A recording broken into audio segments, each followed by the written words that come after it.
Sir, ಮೊದಲನೇ ಬಾರಿಗೆ ಏನು ಸೌಜನ್ಯ ಪರ ನಿಂತ್ಕೊಂಡಿದ್ದೀರಿ. ಸೌಜನ್ಯ ಪರವಾಗಿ ಕೆಲವೊಂದು ಸೋಷಿಯಲ್ ಮೀಡಿಯಾದಲ್ಲಿ ವಿಡಿಯೋಸ್ ಎಲ್ಲ ಬಿಡ್ತಾ ಇದ್ದೀರಿ. ಯಾವ ರೀತಿ ರೆಸ್ಪಾನ್ಸ್ ಸಿಗ್ತಿದೆ?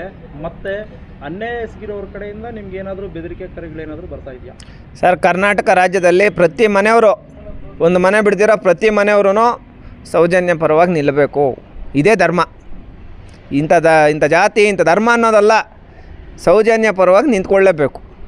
ಸರ್, ಅಲ್ಲಿ ಒಂದಷ್ಟು ವಿಚಾರಗಳು ನಾನು ತಿಳ್ಕೊಂಡು, ನಾನು ಸಂಗ್ರಹಿಸ್ಕೊಂಡು, ಏನು ಸತ್ಯ ಐತೋ ಅದನ್ನು ಒಬ್ಬೊಬ್ಬರ ಹತ್ರ ಇಲ್ಲ, ಇಬ್ಬರಿಬ್ಬರು ಮೂರು ಜನರ ಹತ್ರ ಕನ್ಫರ್ಮೇಷನ್ ಮಾಡಿಕೊಂಡು ಒಂದಷ್ಟು ವಿಚಾರಗಳನ್ನ ಕರ್ನಾಟಕ ರಾಜ್ಯದ ಜನತೆಗೆ ಮುಟ್ಟಿಸಿದಾಗಿದ್ದ ತಕ್ಷಣ ನಾನು ಫೋನ್ಗಳು ಮಾಡ್ತಾರೆ. ಸರ್, ನಾನು ಅವ್ರ ಕಸಿನ್ ಸಿಸ್ಟರ್ ಬ್ಯಾಚೋ ನಂಗೆ ಗೊತ್ತಿಲ್ಲ. ಸರ್, ನಾನು ಅವ್ರ ಕಸಿನ್ ಸಿಸ್ಟರ್ ಮಾತಾಡ್ತಾ ಇದ್ದೀನಿ. ನಾಳೆ ದಿನ ಏನಾದರೂ ಯೋಗೇಶ್ಗೆ ಏನಾದರೂ ಜೀವಕ್ಕೆ ಏನಾದರೂ ತೊಂದರೆ ಆದರೆ ನೀವೇ ಜವಾಬ್ದಾರಿ ಅಂತೇಳ್ಬಿಟ್ಟು ಅಂತಾರೆ. ಯೋಗೇಶ್ ಏನಾದರೂ ತೀರ್ಕೊಂಡ್ರೆ ನಾವೇ ಜವಾಬ್ದಾರಿ ಅಂತೇಳ್ಬಿಟ್ಟು ಅವ್ರು ಅಂದಾಗ ಎಲ್ಲ ಒಂದು ಕಡೆ ಸರಿ ಆಯ್ತು, ಅದು ನಾನು ಒಪ್ಕೊತೀನಿ. ಯಾಕಂದರೆ ಇವಾಗ ಯಾರು ಆರೋಪಿಗಳಿದ್ದಾರೋ ಅವರು ಒಂದು ವಿಚಾರವಾಗಿ ಅವ್ರ ವಿರುದ್ಧವಾಗಿ ನಾನು ಮಾತಾಡ್ತಾ ಇದ್ದೀನಿ, ಅದೇ ನಿಜ. ಅದಕ್ಕೆ ಸಂಬಂಧಪಟ್ಟಂಗೆ ನಾವು ಏನೇನು ದಾಖಲೆಗಳು ಕೊಡಬೇಕು ಅದನ್ನ ಕೋರ್ಟ್ಗೆ ನಾವು ಕೊಡ್ತೀವಿ, ನ್ಯಾಯಾಂಗ ತನಿಖೆ ಒಪ್ಪಿಸ್ತೀವಿ. ಅದರಲ್ಲಿ ಎರಡು ಮಾತಿಲ್ಲ. ಈಗ ಬಂದಿರೋಂಥ ವಿಚಾರ ಏನಂದರೆ, ಆ ಯೋಗೇಶ್ಗೆ ಮಾತ್ರ ಜೀವ, ಅವನ ಜೀವ ಹೋದರೆ ಮಾತ್ರನೇ ಜವಾಬ್ದಾರಿಗಳು ಅದು ಇದು ಅನ್ನೋದು ಬರ್ತೈತಿ. ಸೌಜನ್ಯ ಪಾಪ ಸರ್, ಸೌಜನ್ಯ ಅವ್ರನ್ನ ಅಷ್ಟು ಚಿತ್ರಹಿಂಸೆ ಕೊಟ್ಟು ಸಾಯಿಸಿದಾರಲ್ಲ, ಅವ್ರದ್ದು ಪ್ರಾಣ ಅಲ್ವಾ? 460ಕ್ಕೂ ಹೆಚ್ಚು ಸಾವುಗಳು, ಹೆಣ್ಮಕ್ಳು ಸಾವಾಗೈತಲ್ಲ, ಇವ್ರದ್ದೆಲ್ಲ ಪ್ರಾಣಗಳೆಲ್ಲ, ಜೀವಗಳೆಲ್ಲ. ನಾರಾಯಣ ಕೊಲೆ ಆಗಿದ್ದಾಗ ಯಾರು ಸಬ್ ಇನ್ಸ್ಪೆಕ್ಟ್ರಲ್ಲಿ ಸಂಬಂಧಪಟ್ಟಂಥ ಅಧಿಕಾರಿಗಳು ಏನು ಮಾಡ್ತಾಯಿದೆ? ಇಷ್ಟೆಲ್ಲ ತನಿಖೆ ನಡೆದೈತಲ್ಲ, ಯಾಕೆ ಯೋಗೇಶ್ ಅವ್ರನ್ನ ನ್ಯಾಯಾಂಗ ತನಿಖೆಗೆ ಒಪ್ಪಿಸಿಲ್ಲ? ಯಾಕೆ ಯೋಗೇಶ್ ಅವ್ರದ್ದು ಬ್ರೈನ್ ಮ್ಯಾಪಿಂಗ್ ಮಾಡಲಿಲ್ಲ? ಈ ವಿಚಾರಕ್ಕೆ ಸಂಬಂಧಪಟ್ಟಂಗೆ ಸರ್, ಹೋರಾಟ ಹಂತವಾಗಿ ನಡೆಸ್ತಾ ಇರ್ತೀವಿ. ಇನ್ನು ಕೇವಲ ಈ ವರ್ಷ ಎಂಡಿಂಗು ಅಥವಾ 2026 ಫಸ್ಟು ಮಂತು ಸೆಕೆಂಡ್ ಮಂತ್ ಇಷ್ಟರಲ್ಲೇ ಸೌಜನ್ಯ ಅವ್ರ ಸಾವಿಗೆ ನ್ಯಾಯ ಸಿಗುತ್ತೆ ಸರ್. Thank you. ಕರ್ನಾಟಕದಲ್ಲಿ ಸಂದೇಶ್ ಅವ್ರ ಕೈಗೆ ಸಿಕ್ಕ ಹೋರಾಟ ಯಶಸ್ವಿಯಾಗುತ್ತೆ, ನಿಸ್ವಾರ್ಥದಿಂದ ಕೂಡಿರುತ್ತೆ ಅಂತ ನಂಬಿಕೆ ಇದೆ.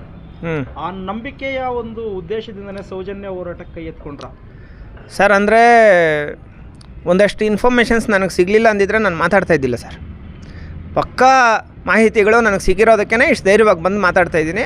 ಅವ್ರು ಯಾರ್ಯಾರು ಏನೇನು ಮಾಡ್ತಾರೋ ಕಾನೂನಾತ್ಮಕವಾಗಿ ಎಲ್ಲದನ್ನೂ ಫೇಸ್ ಮಾಡೋದಕ್ಕೆ ನಂಗೆ ಶಕ್ತಿ ಇದೆ. ಆಮೇಲೆ ಎಲ್ಲ ಕಡೆಯಿಂದನೂ ಜನನೂ ತುಂಬ ದೊಡ್ಡ ಮಟ್ಟದಲ್ಲಿ ನನಗೆ ಸಪೋರ್ಟ್ ಮಾಡ್ತಾಯಿದ್ದಾರೆ. ಇವತ್ತೇ ಅಲ್ಲ, ಫಸ್ಟಿಂದನೂ ಸಪೋರ್ಟ್ ಮಾಡ್ತಾಯಿದ್ದಾರೆ.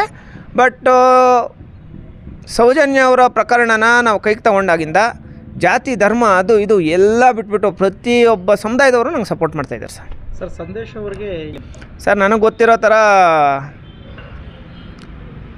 ಇದು ಇಂಥ ಕೇಸುಗಳು ಇದಕ್ಕೆ ಮೊದಲು ಬೇಕಾದಷ್ಟು ಮಾಡಿದ್ದೀನಿ ಸರ್ ನಾನು. ಅಂದರೆ ಪ್ರಭಾವಿ ರಾಜಕಾರಣಿಗಳು ಅವರ ಒಂದು ತುಳಿತಕ್ಕೆ ಒಳಪಟ್ಟು ಹೆಣ್ಮಕ್ಳ ಮೇಲೆ ಅನ್ಯಾಯ ಮಾಡಿರೋವಂಥದ್ದು, ಅದಕ್ಕೆ ಸಂಬಂಧಪಟ್ಟಂಗೆ ನಾವು, ನಿಮಗೂ ಗೊತ್ತಿರಬೇಕು, ನಮ್ಮ ಹೆಣ್ಮಗಳನ್ನ ರೇಪ್ ಮಾಡಿ ಮದುವೆ ಮಾಡ್ಕೊತೀನಿ ಅಂತ ನಂಬಿಸಿ ಬಿಟ್ಟಿರೋವಂಥ ವ್ಯಕ್ತಿನ ನಾವು ಕರ್ಕೊಂಬಂದು ಮದುವೆ ಮಾಡಿಸಿದ್ವಿ. ಅಲ್ಲಿ ಅವ್ರಿಗೆ ನ್ಯಾಯ ಕೊಡಿಸಿದ್ವಿ, ಅರೆಸ್ಟು ಆಗಿದ್ವಿ, ಜೈಲಿಗೆ ಹೋಗಿದ್ವಿ. ಇದಕ್ಕೆ ಮೊದಲು ನಾನು ಇಂಥದಕ್ಕೆ ಸಂಬಂಧಪಟ್ಟಂತೆ ಇಂಥ ಒಂದು ಪ್ರಕರಣಗಳಿಗೆ ಸಂಬಂಧಪಟ್ಟಂಗೆ ಹೋರಾಟ ಮಾಡಿದ್ದೀವಿ. ಬಟ್ ಈ ವಿಚಾರ ಕರ್ನಾಟಕ ರಾಜ್ಯ ಅಲ್ಲ, ಭಾರತ ದೇಶದಲ್ಲಿ ಅತಿ ದೊಡ್ಡ ಪ್ರಕರಣ ಸರ್. ಈ ವಿಚಾರವಾಗಿ ಅಂದರೆ ನ್ಯಾಯ ಸಿಗಲಿಲ್ವಲ್ಲ ಇಲ್ಲಿ ತನಕ. ದೊಡ್ಡದು ಎಂತೆಂಥ ವಿಚಾರಗಳಲ್ಲಿನೋ ಎಲ್ಲರಿಗೂ ನ್ಯಾಯ ಸಿಕ್ಕಿದೆ. ಆದರೆ ಈ ವಿಚಾರದಲ್ಲಿ ನ್ಯಾಯ ಸಿಗದೇ ಇರೋದಕ್ಕೆ ಕಾರಣ ಏನು ಗೊತ್ತಾ ಸರ್? ಕಾನೂನು ಸರ್. ಭಾರತ ದೇಶದ ಕಾನೂನು ತುಂಬ ಅದ್ಭುತವಾಗಿದೆ ಸರ್. ಭಾರತ ದೇಶದ ಕಾನೂನು ಇಡೀ ಪ್ರಪಂಚದ ಎಲ್ಲ ದೇಶಗಳ ಕಾನೂನಿಗಿಂತ ಅತಿ ಶ್ರೇಷ್ಠವಾದಂಥ ಕಾನೂನು ಭಾರತ ದೇಶದ ಕಾನೂನು, ಬಾಬಾ ಸಾಹೇಬರು ಕೊಟ್ಟಿರೋಂಥ ಕಾನೂನು. ಆದರೆ ಆ ಕಾನೂನನ್ನು ಪರಿಪಾಲನೆ ಮಾಡೋರು ಕಳ್ಳರಾಗಿದ್ದಾರೆ.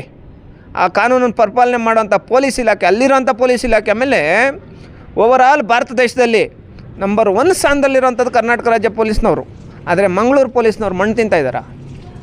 ಆವಾಗ 2012ರಲ್ಲಿ ಅದು FIR ಆಗಲ್ಲ. ಇಲ್ಲಿ ಹೋರಾಟ ಮಾಡೋವಂಥ ಸಂದರ್ಭದಲ್ಲಿ ಏನಂತಾರೆ ಇದನ್ನ? ಅದಕ್ಕೆ ಸಂಬಂಧಪಟ್ಟಂಗೆ 100% ನ್ಯಾಯ ಕೊಡಿಸ್ತೀವಿ, ಹೋರಾಟ ಮಾಡ್ತೀವಿ ಸರ್. Thank you. ಬೇಕಾದಷ್ಟು ಸಾಕ್ಷಿಗಳಿದೆ ಸರ್. ಸಾಕ್ಷಿಗಳ ಬಗ್ಗೆ ಯಾವುದೇ ಕಾರಣಕ್ಕೂ ಯಾರ ಹತ್ರನೂ ಮಾತಾಡಲ್ಲ. ಆ ಸರ್ಕಾರಗಳನ್ನೇ ಬುಡಮೇಲು ಮಾಡೋಂಥ ಪ್ರಭಾವಿಗಳಿಗಿಂತ ಪ್ರಭಾವಿಗಳು ಯಾರಂದರೆ ಸಾಮಾನ್ಯ ಜನರು ಸರ್. ಅವರು ಈ ವಿಚಾರವಾಗಿ ಸಾಮಾನ್ಯ ಜನರು ಮಾಡ್ತಾ ಇರೋಂಥ ಹೋರಾಟ. ಸರ್ಕಾರ ಎಷ್ಟೇ ಪ್ರಭಾವಿ ಆ ಯಪ್ಪ ಕೋಟಿ ಲಕ್ಷ ದುಡ್ಡು ಖರ್ಚು ಮಾಡಿದ್ರು ಅಲ್ಲಿಗೆಲ್ಲ ಅಂಥದ್ದು ಸೌಜನ್ಯನೇ. ಈಗ ನೀವು ಮೊನ್ನೆ ಹಾಕಿದ್ರ ಆ ಗಿಳಿಯಾರ್ ಅನ್ನೋ ಪತ್ರಕರ್ತರು ಫೋನ್ ಮಾಡಿ ನನಗೇನಂತಾರಂದರೆ, ರೇಪಿಸ್ಟ್ಗಳ ಪರವಾಗಿ ನಾನು ಹೋರಾಟ ಮಾಡ್ತೀನಿ ಅಂತಾನೆ. ಅಂದರೆ ನನ್ನ ಹತ್ರ ಅಲ್ಲ, ನಮ್ಮ ಕಡೆಯವ್ರು ಯಾರೋ ಕೆಲವರು ಫೋನ್ ಮಾಡಿ ಮಾತಾಡಿದಾಗ ಮಾತಾಡ್ತಾನೆ, ಅದಕ್ಕೆ ಸಂಬಂಧಪಟ್ಟಂಗೆ ಆಡಿಯೋ ಇನ್ನೇನು ಕೆಲವೇ ದಿನಗಳಲ್ಲಿ ರಿಲೀಸ್ ಮಾಡ್ತೀನಿ ಸರ್. ಸರ್ ದೊಡ್ಡ ಮನುಷ್ಯರು ಸರ್, ಎಲ್ಲರ ಹೆಸರು ಹೇಳ್ತೀನಿ ಸರ್. ಐ ಡೋಂಟ್ ಕೇರ್, ಯಾರಿಗೂ ನಾನು ತಲೆ ಕೆಡಿಸ್ಕೊಳ್ಳೋದು. ಎಲ್ಲರ ಹೆಸರು ಹೇಳ್ತೀನಿ, ಅದರಿಂದ 1000 ಆಗಲಿ. ಎಲ್ಲ ರೆಡಿಯಾಗಿ ನಮ್ಗೆ ಯಾರೂ ಬೇಕಾಗಿಲ್ಲ, ಎಲ್ಲರನ್ನೂ ಬಿಟ್ಬಿಟ್ಟೆ ಬಂದಿರೋದು ಹೋರಾಟಕ್ಕೆ. ಸರ್ ಈಗ ನಿಮ್ಮ ಹೋರಾಟ ಯಾವ ಸ್ವರೂಪದಲ್ಲಿರುತ್ತೆ? ಶಾಂತಿಯುತವಾಗಿರುತ್ತೆ. ಅಲ್ಲ ಯಾವಾಗ ಹಮ್ಮಿಕೊಂಡಿದ್ದೀರಾ? ಯಾವ ಈಗ ಮಾಡ್ತಾ ಇದ್ದೀವಲ್ಲ ಸರ್, ಈಗ 6ನೇ ತಾರೀಕು ನಡೆಯೋಂಥ ಹೋರಾಟ ಮಹೇಶ್ ಅಣ್ಣವ್ರು ಏನು ಕರೆ ಕೊಟ್ಟಿದ್ದಾರೋ ಅವ್ರಿಗೆ ಸಂಬಂಧಪಟ್ಟಂಗೆ ಅವ್ರು ನಮ್ಮನ್ನು ಕರೆಸಿದ್ದಾರೆ ಅಂತ ಬಿಟ್ಟು ಹೇಳ್ತಾ ಇದ್ದಾರೆ. ನೀವು ಅವ್ರನ್ನ ಎನ್ಕ್ವೈರಿ ಮಾಡ್ಕೊಳ್ರಿ, ಓವರಲ್ಲಿ ಮಂಗಳೂರು ಎನ್ಕ್ವೈರಿ ಮಾಡ್ಕೊಳ್ರಿ, ಅವ್ರಿಗೆ ನನಗೆ ಸಂಬಂಧನೇ ಇಲ್ಲ ಸರ್. ಬಟ್ ಅವರೊಂದು ಹೋರಾಟಕ್ಕೆ ಕರೆ ಕೊಟ್ಟಿದ್ದಾರೆ.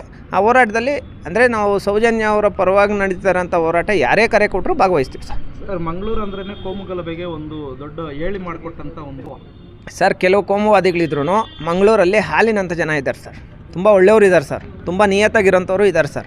ಅವರೆಲ್ಲ ಇವತ್ತಿನ ದಿನ ಒಗ್ಗೂಡಿ ಎಲ್ಲ ಸಮುದಾಯದಲ್ಲಿರೋಂಥ ಮಂಗಳೂರು ಜನ, ಮಂಗಳೂರಲ್ಲಿರೋಂಥ ಎಲ್ಲ ಸಮುದಾಯದವರು ಒಗ್ಗೂಡಿ ದೊಡ್ಡ ಮಟ್ಟದಲ್ಲಿ ಸೌಜನ್ಯ ಪರವಾಗಿ ನಿಲ್ತಾ ಇದ್ದಾರೆ ಸರ್. ಈಗ ಸದ್ಯಕ್ಕೆ ಅಲ್ಲ, ನೆಕ್ಸ್ಟ್ ಮುಂದಿನ ದಿನಗಳಲ್ಲಿ ನಿಮ್ಮದೇ ಇಂಟರ್ವ್ಯೂ ಚಾನಲಲ್ಲಿ ಓಪನ್ ಆಗಿ ಹೇಳ್ತೀನಿ. ಇಲ್ಲಿ ದಲಿತರಿಗೆಲ್ಲ ಅನ್ಯಾಯ ಮಾಡಿದ್ದಾರೆ, ದಲಿತ ಅಧಿಕಾರಿಗಳಿಗೆಲ್ಲ ಅನ್ಯಾಯ ಮಾಡಿದ್ದಾರೆ, ದಲಿತ ಶಿಕ್ಷಕರಿಗೆಲ್ಲ ಅನ್ಯಾಯ ಮಾಡಿದ್ದಾರೆ, ದಲಿತ ಜನರಿಗೆ ಎಲ್ಲಿ ಅನ್ಯಾಯ ಮಾಡಿದ್ದಾರೆ, ಎಷ್ಟೆಷ್ಟು ಸಾವಿರ ಅಂದರೆ ಕೋಟಿ ಬೆಲೆ ಬಾಳೋ ಜಮೀನನ್ನು ಸಾವಿರ ಕೋಟಿ ಎಲ್ಲೆಲ್ಲಿ ತೊಗೊಂಡಿದ್ದಾರೆ ಅಂತ ಹೇಳ್ಬಿಟ್ಟು ಎಲ್ಲ ಇನ್ಫಾರ್ಮೇಷನ್ ಕೊಡ್ತೀನಿ ಸರ್. ಸರ್, ಸೌಜನ್ಯ ಅವ್ರ ಪ್ರಕರಣ ನಡೆಯೋಕ್ಕೆ ಮೊದಲು ಒಂದು 25 ದಿನದ ಹಿಂದೆ ಇದನ್ನು ನಾನೇ ಒಂದು ವಿಡಿಯೋ ಮಾಡಿ ಹಾಕಬೇಕು ಅಂದ್ಕೊಂಡಿದ್ದೆ. ಬಟ್ ನೀವು ಕೇಳ್ತಾ ಇದ್ದೀರಾ, ಇನ್ನು ಮಾಧ್ಯಮ ಮಿತ್ರರು ನೀವು ತುಂಬ ಪರಿಚಯಸ್ಗೆ ಅವತ್ತಿಂದ ನಮ್ಮ ದೊಡ್ಡ ಮಟ್ಟದಲ್ಲಿ ಗೌರವ ಸಿಗ್ತಾ ಇದೆ, ಅವರು ನಮ್ಮನ್ನು ಬೆಳೆಸ್ತಾ ಇದ್ದಾರೆ. ಹಂಗಾಗಿ ನಾನು ಹೇಳ್ತಾ ಇದ್ದೀನಿ, ಅಕ್ಕಿ ಪಿಕ್ಕಿ ಜನರು ಪಾಪ ಉಡ ಹಿಡ್ಕೊಂಡು ಯಾವುದೋ ಉಡ ಅಲ್ಲಿ ಸಿಕ್ತಾ ಅಂತೇಳ್ಬಿಟ್ಟು ಆ ಉಡ ಹಿಡ್ಕೊಳ್ತಾರೆ ಸರ್. ಉಡ ಹಿಡ್ಕೊಂಡು ಕಟ್ ಮಾಡ್ಕೊಂಡು ತಿಂದಿದ್ದಾರೆ ಅಂತೇಳ್ಬಿಟ್ಟು ಕರ್ಕೊಂಬಂದು ಸ್ಟೇಷನಲ್ಲಿ ಕೂರಿಸ್ಬಿಟ್ಟು ಡಬಲ್ ಮರ್ಡರ್ ಕೇಸಲ್ಲಿ ಬಿಟ್ಟು ಮಾಡ್ತಾರೆ. ಇದಕ್ಕೆ ಸಂಬಂಧಪಟ್ಟಂಗೆ ಡೀಟೇಲ್ಸ್ ನಾನು ಕಳಿಸ್ತೀನಿ, ಅವರು ರೆಡಿ ಇದ್ದಾರೆ ಎಲ್ಲರೂ ಸಾಕ್ಷಿಗಳು ಹೇಳೋಕ್ಕೆ.